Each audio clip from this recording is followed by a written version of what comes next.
ગુજરાતના ટોચના કૃષિ બજારોમાં છઠ્ઠું સ્થાન ધરાવતા થરાદ માર્કેટયાર્ડમાં હાલ એરંડાની સિઝનને પગલે દરરોજ 10,000થી વધુ બોરીની બમ્પર આવક થઈ રહી છે। સરહદી વિસ્તાર થરાદ ઉપરાંત પાડોશી રાજ્ય રાજસ્થાનના ગ્રામ્ય વિસ્તારોમાંથી પણ મોટી સંખ્યામાં ખેડૂતો અહીં પોતાનો માલ વેચવા આવી રહ્યા છે, તો ખેડૂતોને એરંડા અને રાયડા જેવા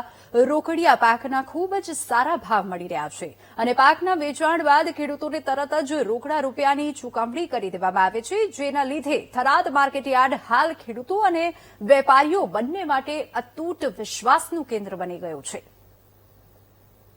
और एंडा 80 बोरी लेके आया, भाव ठीक आया है, मैंने 65 रुपया आया है, बढ़िया आया है और कैश पैसा मिलता है, रोकड़ा पैसा दे देते हैं दुकानदार वाले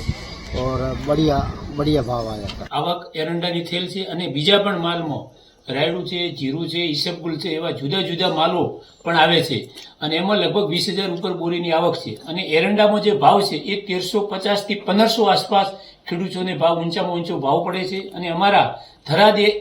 માર્કેટયાર્ડના વેપારીઓ દ્વારા એમને તરત તોલ થઈ જાય છે અને રોકડા નાણાં પણ થરાદ માર્કેટ દ્વારા એમને વેપારીઓ દ્વારા મળે છે। આ ઊંચા પછી તો ખરું જ, પણ ગુજરાતની અંદર અમારું થરાદ માર્કેટયાર્ડ એ 6ઠ્ઠા નંબરે આવકની દ્રષ્ટિએ આવે છે।